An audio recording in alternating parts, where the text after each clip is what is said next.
Hi everyone, welcome to I Plus Training Solutions. ഇന്നത്തെ ക്ലാസ്സിൽ നമ്മൾ ഡിസ്കസ് ചെയ്യാനായിട്ട് പോകുന്നത് ഗ്രീൻ സ്റ്റഡീസ് എന്ന ടോപ്പിക്കാണ്. ഓക്കെ, സെറ്റ് ഇംഗ്ലീഷിൽ നമുക്ക് ഇമ്പോർട്ടൻ്റ് ആയിട്ട് വരുന്ന ഒരു ഏരിയ ആണ് ഗ്രീൻ സ്റ്റഡീസ് എന്ന് പറയുന്നത്. അതായത് എൻവയോൺമെന്റിനും കൂടെ നമ്മളൊരു ഫോക്കസ് കൊടുക്കുകയാണ് ഇവിടെ ലിറ്ററേച്ചറിൽ. ഓക്കെ, അതായത് നമ്മുടെ നേച്ചറിനും എൻവയോൺമെന്റിനും ഒക്കെ ലിറ്ററേച്ചറിൽ നമ്മളൊരു ഫോക്കസ് കൊടുക്കുകയാണ് അല്ലേ. അതായത് നേച്ചർ ഒന്നും തന്നെ നമ്മൾ എക്സ്പ്ലോയിറ്റ് ചെയ്യാൻ പാടില്ല എന്നുള്ള വലിയ വലിയ മെസ്സേജുകളാണ് ഗ്രീൻ സ്റ്റഡീസ് ഇൻബൈബ് ചെയ്യുന്ന ബുക്കുകൾ നമ്മളോട് പറയുന്ന സ്റ്റോറി എന്ന് പറയുന്നത്. ഓക്കെ, അപ്പൊ എന്തായാലും നമുക്ക് നോക്കിയാലോ. ഇതേ കുറച്ച് ചോദ്യങ്ങളും കൂടെ എടുത്തിട്ടുണ്ട് കേട്ടോ. അതായത് ഗ്രീൻ സ്റ്റഡീസ് എന്ന ടോപ്പിക്ക് മാത്രം പോരാ, ആ ടോപ്പിക്കിൽ നിന്ന് എന്താണ് ചോദിക്കുന്നതെന്നും കൂടെ നിങ്ങൾ അറിയണം അല്ലെ. ടോപ്പിക്ക് പഠിച്ചു കഴിയുമ്പോൾ അവിടുന്ന് എന്ത് ചോദ്യം വരും എന്നുള്ളതാണ് നമ്മുടെ അടുത്ത കൺസേൺ എന്ന് പറയുന്നത്. ആ കൺസേണിനുള്ള ഒരു സൊല്യൂഷനും ഈ വീഡിയോയിൽ തന്നെയുണ്ട്. ഓക്കെ, നോക്കിയാലോ.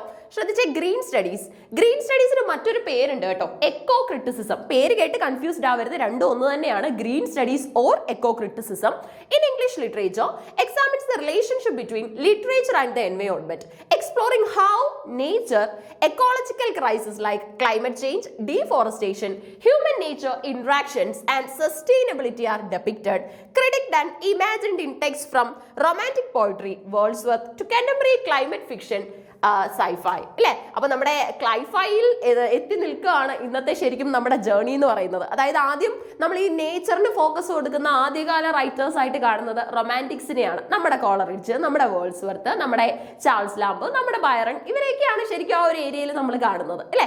എന്നാൽ ഇവരെക്കാൾ കുറച്ചും കൂടെ കൺസേൺ ആയിട്ട് ഇന്നത്തെ എൻവയോൺമെന്റൽ ഇഷ്യൂസിനുള്ള സൊല്യൂഷനും കൂടെ കൊണ്ടുവരുന്ന കുറച്ചധികം കണ്ടംപററി റൈറ്റേഴ്സ് ഇന്ന് നമുക്ക് എക്സിസ്റ്റ് ചെയ്യുന്നുണ്ട്. ഓക്കെ, നമ്മുടെ റേച്ചൽ കേഴ്സന്റെ സൈലന്റ് സ്പ്രിംഗ് ഒക്കെ തന്നെ നമ്മൾ ഗ്രീൻ സ്റ്റഡീസ് എന്ന് പറയുന്ന മേഖലയിലേക്ക് പരിഗണിച്ചിട്ടുള്ള പുസ്തകങ്ങളും കൂടെയാണ്. Okay, so it uses literary analysis to foster എൻവയോൺമെന്റൽ awareness, challenge harmful world views and inspire ecological ethics, studying themes from nature's beauty to social justice, issues tied to environmental harm. ഇല്ലേ, കുറച്ചധികം കൺസേൺസും കാര്യങ്ങളും ഒക്കെ നമ്മൾ അവിടെ കൊടുക്കാനൊക്കെ തന്നെ ശ്രമിക്കുന്നുണ്ട്. ഓക്കെ, ഇനി അതിന്റെ കൂടെ തന്നെ നമ്മുടെ നേച്ചറിന്റെ ബ്യൂട്ടി അടക്കം ബൂസ്റ്റ് ചെയ്യുന്നതായിട്ടുള്ള കുറേ കാര്യങ്ങൾക്കും ഫോക്കസ് കൊടുക്കുന്നുണ്ട്. നേച്ചറിന്റെ ബ്യൂട്ടി അടക്കം ഫോക്കസ് ചെയ്യുന്ന കുറേ കാര്യങ്ങൾക്ക് നമ്മൾ ഫോക്കസ് കൊടുക്കുന്നുണ്ട്.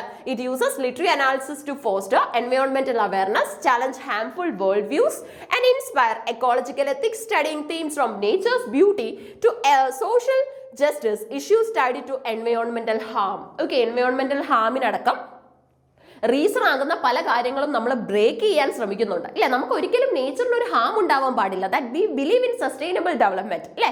നമ്മുടെ മാത്രം നീഡ്സ് അല്ല നമ്മൾ ഇന്ന് സാറ്റിസ്ഫൈ ചെയ്ത് പോകുന്നത്. നമുക്ക് നമ്മുടെ ഫ്യൂച്ചർ ജനറേഷന്റെയും കൂടെ നീഡ്സിനെ മീറ്റ് ചെയ്യാൻ സാധിക്കണം. അതിന് നമ്മുടെ കയ്യിൽ എന്തുണ്ടായിരിക്കണം? പ്രോപ്പർ റിസോഴ്സസ് ഉണ്ടായിരിക്കണം അല്ലെ. പ്രോപ്പർ ആയിട്ടുള്ള വെൽ പ്ലാൻഡ് ആയിട്ടുള്ള യൂസേജും നമ്മൾ അതിന് കൊടുക്കണം. കാരണം ഒരിക്കലും നമുക്ക് ബൈ ചെയ്യാൻ സാധിക്കാത്ത കുറച്ചധികം നാച്ചുറൽ പ്രോഡക്ട്സ് നമ്മുടെ വേൾഡിലുണ്ട്. അതൊക്കെ തന്നെ നമ്മൾ സ്റ്റോർ ചെയ്ത് വെക്കുക, സസ്റ്റൈനബിൾ ആയിട്ട് യൂസ് ചെയ്യാന്നുള്ള ഒറ്റ ഒരു സൊല്യൂഷനെ നമുക്ക് സ്വീകരിക്കാനായിട്ട് സാധിക്കത്തുള്ളൂ. Okay, so core concepts and തീംസിൽ എക്കോ ക്രിറ്റിസിസം എന്ന് പറയുന്ന ഒരു ഐഡിയ വരുന്നുണ്ട്. The interdisciplinary study of literature and environment focusing on ecological concerns. Okay, ecological കൺസേൺസിനടക്കം ഫോക്കസ് കൊടുക്കുന്ന കുറച്ചധികം കാര്യങ്ങൾ നമ്മൾ അവിടെ കൊണ്ടുവരുന്നുണ്ട്. ഇനി nature writing, works that focus on the natural world from Thoreau's Walden to modern memoirs അല്ലെ. അതായത് ടോറിയോയുടെ വാൽഡനിൽ തുടങ്ങി മോഡേൺ മെമോഴ്സിനടക്കം നമ്മൾ എന്ത് ചെയ്യുന്നുണ്ട്? ഫോക്കസ് കൊടുക്കുന്നുണ്ട്. മോഡേൺ ആയിട്ടുള്ള എക്സിസ്റ്റ് ചെയ്യുന്ന ചില മെമ്മോറുകളൊക്കെ ഉണ്ട്, അതിന് വരെ നമ്മൾ ഫോക്കസ് കൊടുക്കുന്നുണ്ട്. മെമ്മോറിന്റെ പ്രത്യേകത എന്ന് പറയുന്നത് പേഴ്സണൽ കൺസേൺ, അവരവരുടെ സ്വന്തം ലൈഫ് ഇൻസിഡൻസ് തന്നെയായിരിക്കും അവിടെ ഷെയർ ചെയ്യുന്നത്. ഓക്കെ, അതുപോലെ തന്നെ പലപ്പോഴും നമുക്ക് ഓർമ്മക്കുറിപ്പുകളൊക്കെ മെമ്മോറിന്റെ ഭാഗമായിട്ട് കാണാനും സാധിക്കും. ക്ലൈമറ്റ് ഫിക്ഷനെയാണ് നമ്മൾ ക്ലൈഫൈ എന്ന് പറയുന്നത് അല്ലെ. Climate fiction, that's actually called clifi. Contemporary fiction addressing climate change and its impacts. ശരിക്കും പറഞ്ഞാൽ നമ്മുടെ സമൂഹത്തിൽ അല്ലെങ്കിൽ നമ്മുടെ പ്രകൃതിയിൽ ഏറ്റവും കൂടുതൽ മാറ്റങ്ങൾ കൊണ്ടുവരുന്നത് എന്താണെന്ന് ചോദിച്ചു കഴിഞ്ഞാൽ നമ്മുടെ ക്ലൈമറ്റ് തന്നെയാണ്, കാലാവസ്ഥ തന്നെയാണ് അല്ലെ. പലപ്പോഴും ഇന്ന് നമ്മൾ കാണാറുണ്ട് മഴയും വെയിലും ഒരുമിച്ചുള്ള സാഹചര്യം. അല്ലെങ്കിൽ നമുക്കിപ്പോൾ പ്രത്യേകതയോടുകൂടി പറയാൻ പറ്റത്തില്ല ഇന്ന സമയമാണ് റെയിനി സീസൺ, ഇന്ന സമയത്ത് വിന്റർ ആയിരിക്കും, സമ്മർ ആയിരിക്കും, മൺസൂൺ ആയിരിക്കും എന്നൊന്നും നമുക്ക് അങ്ങോട്ട് വേർതിരിക്കാൻ പറ്റാത്തൊരു സാഹചര്യം. ഓട്ടം സീസൺ ഇപ്പൊ തുടങ്ങും എന്നൊന്നും പറയാൻ പറ്റുന്നില്ല അല്ലെ. ഇതിനൊക്കെ റീസൺ എന്ന് പറയുന്നത് ഹ്യൂമൻ ബീങ്സിന്റെ ആക്ഷൻ തന്നെയാണ്. നമ്മുടെ പല ഹാംഫുൾ ആയിട്ടുള്ള ആക്ഷൻസ് തന്നെയാണ് നേച്ചറിന് ഉണ്ടായിട്ടുള്ള ഏറ്റവും വലിയ അപകടം എന്ന് പറയാനായിട്ട് സാധിക്കുന്നത്. ഓക്കെ, അപ്പം ക്ലൈഫൈ എന്ന് പറഞ്ഞു കഴിഞ്ഞാൽ ക്ലൈമറ്റ് ഫിക്ഷൻ ആണ്. ക്ലൈമറ്റ് ഫിക്ഷൻ ഒരുപാട് റൈറ്റേഴ്സ് ഓൺലൈനായിട്ടും ബുക്കുകളിലൂടെ ഒക്കെ തന്നെ ക്ലൈഫൈ എന്ന് പറയുന്ന മേഖലയിലേക്ക് കോൺട്രിബ്യൂട്ട് ചെയ്തുകൊണ്ടിരിക്കുകയാണ്. ഓക്കെ, അത് നമുക്ക് ഏറ്റവും നല്ല ഇമ്പോർട്ടൻറ്റ് കോൺട്രിബ്യൂഷൻസ് ആയിട്ട് കാണാനും സാധിക്കും. സോ ഇനി അടുത്തതായിട്ട് നമുക്ക് വരുന്നത് ആന്ത്രോപോസെൻട്രിസിസം ആണ് കേട്ടോ. challenging the human centred view that places humans above nature. എപ്പോഴും നമ്മുടെ ഒരു ചിന്താഗതി അതാണല്ലോ, എല്ലാത്തിലും എന്താണ് മുകളിലുള്ള ഒരാളാണ് മനുഷ്യൻ, ഇല്ലേ? മനുഷ്യന് മുകളിൽ ഒന്നുമില്ല എന്നുള്ള ഒരു ചിന്ത വരും. പക്ഷെ അങ്ങനെയല്ല, മനുഷ്യന് അവന്റെ നീഡ്സ് സാറ്റിസ്ഫൈ ചെയ്ത് എന്നും ഈ വേൾഡിൽ ഹാപ്പി ആയിട്ട് അല്ലെങ്കിൽ ഹാർമോണിയസ് ആയിട്ട് മുന്നോട്ട് പോകണമെങ്കിൽ there is a big thing that the man should salute. That's nature. Okay, നേച്ചറിനെ സല്യൂട്ട് ചെയ്ത്, നേച്ചറിനെ റെസ്പെക്ട് ചെയ്ത്, കൺസർവ് ചെയ്ത്, പ്രൊട്ടക്ട് ചെയ്തുകൊണ്ട് പോയെങ്കിൽ മാത്രമേ നമ്മുടെ ഒരു ലൈഫ് എന്ന് പറയുന്നത് നമുക്ക് ഇവിടെ പോസിബിൾ ആക്കാനായിട്ട് പോലും സാധിക്കത്തുള്ളൂ. ഓക്കെ, സോ അതാണ് ഇവിടെ പറയുന്നത്. ഇനി അടുത്തതായിട്ട് നമുക്ക് വരുന്നത് എൻവയോൺമെന്റൽ ആയിട്ടുള്ള ജസ്റ്റിസ് ആണ്. EJ എന്ന് നമ്മൾ പറയാറുണ്ട്. അനലൈസിങ് ഹൗ എൻവയോൺമെന്റൽ damage disproportionately affects marginalized communities, the poor, people of color. അല്ലേ? അതായത് മാർജിനലൈസ്ഡ് ആയിട്ടുള്ള കമ്മ്യൂണിറ്റീസ് എന്ന് പറയുമ്പോൾ എന്തായിരിക്കും?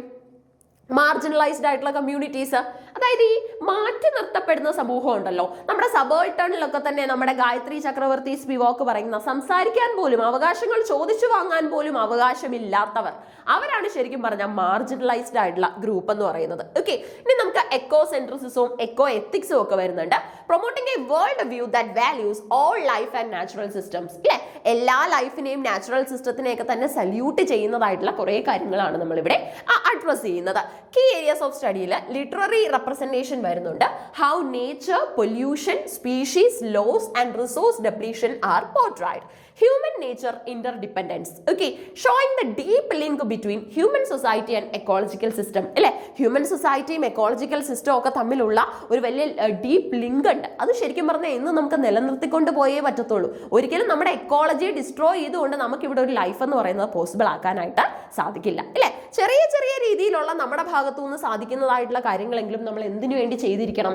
നേച്ചറിന് വേണ്ടി ചെയ്തിരിക്കണം. ഇല്ല, വലിയ ചേഞ്ച് ഒന്നും ഒരാൾക്ക് ഒറ്റയ്ക്ക് ഉണ്ടാക്കാനായിട്ട് ചിലപ്പോൾ സാധിച്ചെന്ന് വരില്ല. പക്ഷെ ചെറിയ ചെറിയ മാറ്റങ്ങൾ നമുക്ക് കൊണ്ടുവരാനായിട്ട് സാധിക്കും. നമ്മുടെ വീട്ടിൽ നിന്ന് തന്നെ നമുക്കത് തുടങ്ങാനായിട്ട് സാധിക്കും. അല്ലേ? സോ അതാണ് ഇന്ന് ശരിക്കും പറഞ്ഞാൽ ഒരുപാട് ആ ഒരു ഫീൽഡിലേക്ക് ഒത്തിരി ആൾക്കാർ വരുന്നുണ്ട്. മാറ്റങ്ങൾ ആഗ്രഹിക്കുന്നവർ മാറ്റങ്ങൾ ചെയ്തുകൊണ്ട് തന്നെ വരുന്നുണ്ട്. അതൊക്കെ തന്നെ അപ്രീഷിയേറ്റബിൾ ആയിട്ട് തന്നെ സൊസൈറ്റിയിൽ നിന്ന് നിലനിൽക്കുന്നുണ്ട്. ബാക്കിയുള്ളവർക്കും കൂടെ അതൊരു വലിയ മോട്ടിവേഷൻ ആയിട്ടും നിൽക്കുന്നുണ്ട്. അല്ലേ? ഇനി അടുത്തായിട്ട് നമുക്ക് ആക്ടിവിസം ആൻഡ് അവയർനെസ് പറയാനാണെങ്കിൽ ഹൗ ലിറ്ററേച്ചർ ക്യാൻ ഇൻസ്പയർ എൻവയോൺമെന്റൽ actions and a deeper connection to nature. അല്ലേ? ശരിക്കും പറഞ്ഞാൽ നമ്മുടെ നേച്ചർ എന്ന് പറയുന്നത് വലിയൊരു പ്ലാറ്റ്ഫോം ആണല്ലോ. ഈ പ്ലാറ്റ്ഫോമിലൂടെ നമുക്ക് നമ്മുടെ ലൈഫ് പോസിബിൾ ആക്കാൻ സാധിക്കും. ഈ നേച്ചറിനെ പ്രൊട്ടക്ട് ചെയ്യാനായിട്ട് എന്ത് ചെയ്യണമെന്ന് ചോദിച്ചു കഴിഞ്ഞാൽ അതിന് നമുക്കൊരു പ്ലാറ്റ്ഫോം ഉപയോഗിക്കാം. അത് നമ്മുടെ സാഹിത്യമായിക്കൂടെ, ലിറ്ററേച്ചർ ആയിക്കൂടെ. ഇല്ലേ? ലിറ്ററേച്ചറിൽ, ബുക്കുകളിൽ നമ്മൾ ഇങ്ങനെയുള്ള നമ്മുടെ ക്ലൈഫായി ഫിക്ഷൻസ് ഒക്കെ പറയുന്നതിലൂടെ, അതായത് ഇങ്ങനെയുള്ള കാര്യങ്ങൾ ഫിക്ഷണലായിട്ട് കഥകളായിട്ട് അവതരിപ്പിക്കുന്നതിലൂടെ ഉണ്ടാകുന്ന ഗുണം എന്താണെന്ന് വെച്ച് കഴിഞ്ഞാൽ കൂടുതൽ ആൾക്കാരിലേക്ക് ഈ പുസ്തകം സർക്കുലേറ്റ് ചെയ്യപ്പെടും. ഓൺലൈൻ ആയിട്ടാണെങ്കിൽ ആ ഒരു നമ്മൾ ചെയ്യുന്ന ആ ഒരു പോസ്റ്റ് സർക്കുലേറ്റ് ചെയ്യപ്പെടും. അങ്ങനെ നമുക്കിത് ഒരുപാട് ആൾക്കാരിലേക്ക് എത്തിക്കാനായിട്ട് സാധിക്കും. അല്ലേ? ഇനി അടുത്തായിട്ട് നമുക്ക് വരുന്നത് എക്സാമ്പിൾസ് ഇൻ ഇംഗ്ലീഷ് ലിറ്ററേച്ചർ ആണ് കേട്ടോ. റൊമാൻറ്റിക് എറായിൽ വേൾഡ്സ്വർത്തിന്റെ കവിതകളൊക്കെ തന്നെ നമുക്ക് പറയാൻ സാധിക്കും. നമ്മുടെ ലിറിക്കൽ ബാലഡ്സ്, അല്ലേ? 1798 ലിറിക്കൽ ബാലഡ്സിൽ തന്നെ ഒത്തിരി കവിതകൾ കംപ്രൈസ് ചെയ്ത് വെച്ചിട്ടുണ്ട്. ടിൻറ്റാന ബായ് തന്നെ നമുക്ക് എടുക്കാം. ഓക്കെ, ടിൻറ്റാന ബായ്. ഇനി മോഡേൺ ഫിക്ഷനിലോട്ട് വന്നു കഴിഞ്ഞാൽ നമ്മുടെ അമിതാഭ് ഘോഷ് ഉണ്ടല്ലോ. അമിതാഭ് ഘോഷിന്റെ hungry tide, the hungry tide, human nature, animal world ഡൈനാമിക്സിനെയും അതിന്റെ ഇംബാലൻസിനെ കുറിച്ചൊക്കെയാണ് നമ്മൾ പറയുന്നത്. അല്ലെ? എന്തെങ്കിലും ഒരു തരത്തിലുള്ള ചേഞ്ച് നമ്മൾ നേച്ചറിൽ കൊണ്ടുവന്നു കഴിഞ്ഞാൽ അത് ഏറ്റവും കൂടുതൽ അഫക്ട് ചെയ്യുന്നത് നമ്മളെ തന്നെയായിരിക്കും. ഒരുപക്ഷെ സഡൻ ആയിട്ട് അഫക്ട് ചെയ്തു എന്ന് വരില്ല. കാരണം ഓൾറെഡി നമ്മുടെ നേച്ചർ സഫീഷ്യന്റ് ആണെങ്കിൽ. ഇനി അല്ലായെങ്കിൽ സഡൻ ചേഞ്ച് തന്നെ, സഡൻ നമ്മൾ കൊടുക്കുന്ന കോസിന് അപ്പം തന്നെ നമുക്കൊരു എഫക്റ്റ് കിട്ടും. ഇനി അങ്ങനെ അല്ല എങ്കിൽ പലപ്പോഴും നമ്മൾ ചെയ്യുന്ന പലതരത്തിലുള്ള ഹാംഫുൾ ആക്ടിവിറ്റീസും ഫേസ് ചെയ്യേണ്ടതായിട്ട് വരുന്നത് ആരായിരിക്കും? നമ്മുടെ അപ്കമിങ് ജനറേഷൻസ് ആയിരിക്കും. അല്ലേ? ഇനി അടുത്തതായിട്ട് നമ്മുടെ അനിത ദേശായിയുടെ ക്ലിയർ ലൈറ്റ് ഓഫ് ഡേ എന്ന് പറയുന്ന book, nature imagery reflecting inner consciousness. ഇല്ലേ? നമുക്ക് തന്നെ ഒരു ഇന്നർ കോൺഷ്യസ്നസ് അവിടെ ഉണ്ടാകുകയാണ്. Ruskin Bond, healing power of nature, simple living, ഇതൊക്കെയാണ് കൂടുതലായിട്ടും പ്രമേയമായിട്ട് തീമായിട്ട് എടുക്കാറുള്ളത്. മാർഗരറ്റ് അറ്റ്വുഡിനെ അറിയാലോ. അറ്റ്വുഡിന്റെ Oryx and Crake, dystopian future, bioengineering, climate collapse, ഇതിനെക്കുറിച്ചൊക്കെയാണ് പറയുന്നത്. മോഡേൺ പോയിന്റ് ഓഫ് വ്യൂ തന്നെ നമുക്ക് ഇവിടെ കിട്ടുന്നുണ്ട്. അല്ലെ? ഡിസ്റ്റോപ്പിയൻ ഫ്യൂച്ചറിന്റെ പ്രത്യേകത എന്ന് പറയുന്നത് ഉട്ടോപ്പിയയുടെ ഓപ്പോസിറ്റ് ആയിട്ടാണല്ലോ നമ്മൾ ഡിസ്റ്റോപ്പിയെ കാണുന്നത്. ഉട്ടോപ്പിയ എന്ന് പറഞ്ഞാൽ എല്ലായിടവും സന്തോഷവും സമാധാനവും മാത്രം. എന്നാൽ ഡിസ്റ്റോപ്പിയ അങ്ങനെയല്ല. അത് റിയാലിറ്റിക്ക് ഫോക്കസ് കൊടുത്തുകൊണ്ടുള്ളതാണ്. അല്ലെ? റിയാലിറ്റിക്ക് നമ്മൾ അവിടെ പ്രാധാന്യം കൊടുക്കുന്നുണ്ട്. ശരിക്കും എന്താണ് സംഭവിക്കുന്നത് എന്നുള്ളതിന് നമ്മൾ ഇവിടെ ഒരു പ്രാധാന്യം കൊടുക്കുന്നുണ്ട്. ഇനി ഇന്ത്യൻ ഇംഗ്ലീഷ് ഫിക്ഷൻ എടുത്തു കഴിഞ്ഞാൽ deep interconnectedness of human and nature, exploitation and cultural identity tied to landscape, example works by Rajarao, V.S. Naipaul, ഇതൊക്കെ നമുക്ക് കൺസിഡർ ചെയ്യാം ഇന്ത്യൻ ഇംഗ്ലീഷ് റൈറ്റിംഗ്സിൽ. In essence, green studies use literature as a lens to understand, critique and imagine solutions for our planet's ecological challenges, moving beyond mere descriptions to advocate for a more sustainable future. അല്ലേ, we all want a sustainable future. നമ്മുടെ ഒക്കെ തന്നെ future ജനറേഷൻസിന് ഇവിടെ happy ആയിട്ട് പോകാൻ സാധിക്കുന്ന ഒരു sustainable future ആണ് എല്ലാവരും പ്രതീക്ഷിക്കുന്നത്, അല്ലേ? അതിനായിട്ട് നമുക്കൊരു കോമൺ എന്തായിട്ടുള്ള ഒരു മോട്ടോ വേണം, അല്ലെങ്കിൽ കോമൺ ആയിട്ട് എല്ലാവരും ഒരുപോലെ നിൽക്കണം എന്നുള്ളതാണ് ഗ്രീൻ സ്റ്റഡീസ് പറയുന്ന മെസ്സേജ് എന്ന് പറയുന്നത്. ഇതിനെ കുറച്ച് ചോദ്യങ്ങൾ നമ്മൾ തിരഞ്ഞെടുത്തിട്ടുണ്ട്. എന്ത് ചോദ്യമാണ് ഇവിടുന്ന് വരുന്നതെന്നും കൂടെ അറിയണ്ടേ? ഗ്രീൻ സ്റ്റഡീസ് ആണ് പഠിച്ചതെന്ന് പറഞ്ഞു, ഇനി എന്താണ് ഇവിടുന്ന് ചോദിക്കുന്നത് നോക്കിക്കോ. The sense of wonder is authored by. The sense of wonder എന്ന് പറയുന്ന ഗ്രീൻ സ്റ്റഡീസുമായി ബന്ധമുള്ള പുസ്തകം എഴുതിയത് ആരാണ്? റേച്ചൽ കേഴ്സൺ, വാങ്കാരി മത്തായ്, അതേപോലെ തന്നെ നമ്മുടെ Cheryll Glotfelty and also Vandana Shiva. ഏതാ നമുക്ക് റൈറ്റ് ആൻസർ ആയിട്ട് എടുക്കാൻ പറ്റുന്നത്? Right answer is Rachel Carson. Rachel കേഴ്സന്റെ വേറൊരു പുസ്തകം നിങ്ങൾ ഓർക്കുന്നുണ്ടായിരിക്കും, ദ റൈറ്റ് ആൻസർ, അല്ലേ? റൈറ്റ് ആൻസർ, അതായത് സെൻസ് ഓഫ് ദ വണ്ടർ എഴുതിയത് കേഴ്സൺ ആണ്. ഒപ്പം തന്നെ DDTയുടെ ഒക്കെ തന്നെ ഹാംഫുൾ സൈഡിനെ കുറിച്ച് നമ്മളെ മനസ്സിലാക്കി തരുന്ന നമ്മുടെ ഏറ്റവും പ്രധാനപ്പെട്ട സൈലന്റ് സ്പ്രിംഗ് എന്ന് പറയുന്ന പുസ്തകം എഴുതിയതും കേഴ്സൺ തന്നെയാണ് കേട്ടോ. ഇനി അടുത്ത ക്വസ്റ്റ്യൻ നമുക്ക് വരുന്നത്, the green belt movement, അല്ലേ? green belt movement was an environmental movement initiated by, അതായത് നമ്മൾ കേട്ടിട്ടുണ്ട് നോർത്ത് ഇന്ത്യയിലൊക്കെ തന്നെ ട്രീസ് കട്ട് ചെയ്യരുതെന്ന് പറഞ്ഞിട്ട് ട്രീസിനെ പോയിട്ട് ഹഗ് ചെയ്യുന്ന വിമന്റെ സ്റ്റോറീസ് ഒക്കെ, അല്ലേ? അതായത് അത്രയും വലിയൊരു പാഷൻ ആണ് അവർക്ക് നേച്ചർ എന്ന് പറയുന്നത്. അവരെ കില്ല് ചെയ്താലും ട്രീക്കൊന്നും പറ്റരുത് എന്നുള്ളതാണ് അവർ പറയുന്നത്. നമ്മൾ പലതരത്തിലുള്ള മൂവ്മെന്റുകളിലൊക്കെ അത് കേട്ടിട്ടുണ്ട്, അല്ലേ? സോ ഇവിടെ പറയുന്നത് ഗ്രീൻ ബെൽറ്റ് മൂവ്മെന്റ്, നേച്ചറിന് വേണ്ടി എല്ലാവരും ഒരു ബെൽറ്റ് ആയിട്ട്, ഒരു ബറ്റാലിയൻ ആയിട്ട് നിൽക്കുകയാണ്. സോ ഇത് ഇനിഷ്യേറ്റ് ചെയ്തത് എവിടെയാണ്? സൗത്ത് ആഫ്രിക്ക, അതേപോലെ തന്നെ നമ്മുടെ സിയറലോൺ, ഒപ്പം തന്നെ നമ്മുടെ Montenegro and also Kenya. Okay, right answer വരുന്നത് കെന്യയാണ് കേട്ടോ. ഇത് PSCക്ക് ഒക്കെ ചോദിക്കാറുള്ള ചോദ്യം കൂടെയാണ്. ഗ്രീൻ ബെൽറ്റ് മൂവ്മെന്റ് എവിടെയാണ് ഇനിഷ്യേറ്റ് ചെയ്തതെന്ന് ചോദിച്ചു കഴിഞ്ഞാൽ right answer is Kenya. Okay, ഇത് പേപ്പർ 1-ലല്ല പേപ്പർ 2-ൽ വരുന്ന ചോദ്യങ്ങളാണെന്ന് ഓർക്കണം. പൊതുവെ ജനറൽ ചോദ്യങ്ങൾ എന്ന് വരുമ്പോൾ നമ്മൾ പേപ്പർ 1-ലേക്കായിരിക്കുമല്ലോ നമ്മുടെ കണ്ണു പോകുന്നത്. പക്ഷെ അങ്ങനെയല്ല, സെറ്റിന്റെ പേപ്പർ 2-ൽ നമുക്ക് ഗ്രീൻ സ്റ്റഡീസ് പറയുന്നുണ്ട് ഇംഗ്ലീഷ് ലിറ്ററേച്ചറിലെ സിലബസിൽ. സോ അവിടുന്ന് വരുന്ന ചോദ്യമാണ്. What is the study of interactions between organisms and their environment? അതായത് ഓർഗാനിസവും എൻവയോൺമെന്റും തമ്മിലുള്ള ഇന്ററാക്ഷന് നമ്മൾ എന്തായിരിക്കും പറയുന്നത്? Biology, ecology, sociology, geology. The right answer is ecology, അല്ലേ? നമ്മൾ കൊച്ചുനാൾ മുതൽ പഠിക്കുന്ന ഒരു കാര്യമാണ് എക്കോളജി. എക്കോളജി എന്ന് പറയുമ്പോൾ നമ്മുടെ ആ ഒരു എക്കോസിസ്റ്റത്തിന്റെ ബാലൻസിനെ അടക്കമാണ് നമ്മൾ പറയുന്നത്. ഇനി അടുത്തൊരു ക്വസ്റ്റ്യൻ വരുന്നത്, which concepts involve reading works from both colonializers and colonialized linked to Edward Said? Okay, Edward Said orientalism എന്ന എസ്സേ ഒക്കെ എഴുതിയിട്ടുള്ള വളരെ ഇമ്പോർട്ടന്റ് ആയിട്ടുള്ള എസ്സേയിസ്റ്റ് തന്നെയാണ്, അല്ലേ? സോ കൊളോണിയലൈസറിന്റെയും കൊളോണിയലൈസ്ഡിന്റെയും, കൊളോണിയലൈസർ എന്ന് പറഞ്ഞു കഴിഞ്ഞാൽ ചൂഷണം ചെയ്യുന്ന ആൾ, അതായത് ഇപ്പൊ ബ്രിട്ടീഷേഴ്സ്, ഇന്ത്യൻ കോണ്ടെക്സ്റ്റിൽ പറയുകയാണെങ്കിൽ കൊളോണിയലൈസർ ബ്രിട്ടീഷേഴ്സ് ആയിരുന്നു, കൊളോണിയലൈസ്ഡ് ആരായിരുന്നു? നമ്മളായിരുന്നു, ഇല്ലേ? ഇന്ത്യൻ ജനതയായിരുന്നു കൊളോണിയലൈസ്ഡ് എന്ന് പറയുന്നത്. സോ ഇവരുടെ രണ്ടുപേരുടെയും റീഡിങ്സിനെ ഇൻവോൾവ് ചെയ്യുന്ന റൈറ്റിംഗ്സ് ലിങ്ക് ചെയ്തിട്ടുണ്ട് സെയ്ദ്. അതിനെ നമ്മൾ എന്താണ് പറയുന്നത്? Post colonialism, contrapuntal reading, അതുപോലെ തന്നെ green studies, eco feminism. Right answer വരുന്നത് B ആണ്, കോൺട്രാ പഞ്ച്വൽ റീഡിംഗ്. കൊളോണിയലൈസറിന്റെയും കൊളോണിയലൈസ്ഡിന്റെ ഐഡിയാസ് നമ്മൾ ഒരുപോലെ എടുക്കുന്നതിനെ കോൺട്രാ പഞ്ച്വൽ റീഡിംഗ് എന്നാണ് പറയുന്നത്. ഓക്കെ, അടുത്ത നമ്മുടെ ക്വസ്റ്റ്യൻ വരുന്നത്, in Robert Frost Stopping by Woods on a Snowy Evening. നല്ലൊരു വർക്ക് ആണ്, അല്ലേ? അതായത് പെട്ടെന്ന് ഇങ്ങനെ ട്രാവൽ ചെയ്യുന്നതിന്റെ ഇടയിൽ, വുഡ്സിന്റെ ഇടയിൽ, എന്താണ്, കൊടും കാടിനിടയിൽ ഒന്ന് പോസ് ചെയ്യാണ്, ഒന്ന് സ്റ്റോപ്പ് ചെയ്യാണ്, എന്തോ മനോഹരമായ ഒരു കാഴ്ച കണ്ടിട്ട്. Okay, and miles to go before I sleep often suggest. നമ്മൾ എപ്പോഴും പറയാറുള്ള കാര്യമാണ്. ഈ ഒരു സ്ലീപ്പ് എന്ന് പറയുന്നത് എന്താണെന്ന് അറിയാമോ?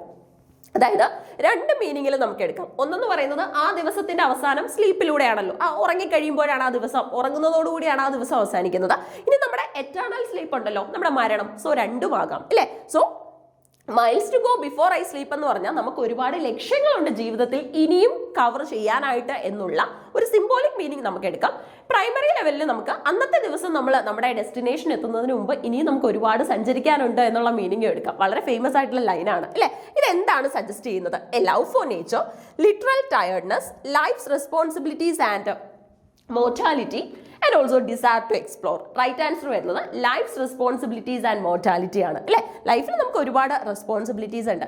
മോർട്ടൽ നമ്മളൊക്കെ തന്നെ ഏതെങ്കിലും ഒരു പോയിന്റിൽ നമ്മുടെയൊക്കെ ലൈഫ് അവസാനിക്കും. അതിനു മുമ്പ് നമുക്ക് ചെയ്യേണ്ടതായിട്ടുള്ള ഒത്തിരി റെസ്പോൺസിബിലിറ്റീസ് ഉണ്ട്. അതിന്റെ പിന്നാലെയാണ് ഓരോരുത്തരുടെയും യാത്ര എന്ന് പറയുന്നത് അല്ലേ. സോ ഒരു മീനിങ് ആണ് ഇവിടെ നമുക്ക് കാണാനായിട്ട് സാധിക്കുന്നത്. വളരെ ഫേമസ് ആയിട്ടുള്ള ലിറ്ററേച്ചറിലെ ലൈനാണ് and miles to go before I sleep. Okay, അപ്പൊ ഇത്രയും ചോദ്യങ്ങളും ടോപ്പിക്കുമാണ് ഇന്നത്തെ വീഡിയോ ലെസണിലൂടെ നിങ്ങളുമായിട്ട് ഷെയർ ചെയ്തത്. കൃത്യമായിട്ട് പഠിച്ചതിന് ശേഷം സെറ്റ് എക്സാമിന് പോവുക. ഓക്കെ, ക്ലിയർ ആയിട്ട് തന്നെ ഇത് മനസ്സിലാക്കി വെക്കുക. Thank you so much.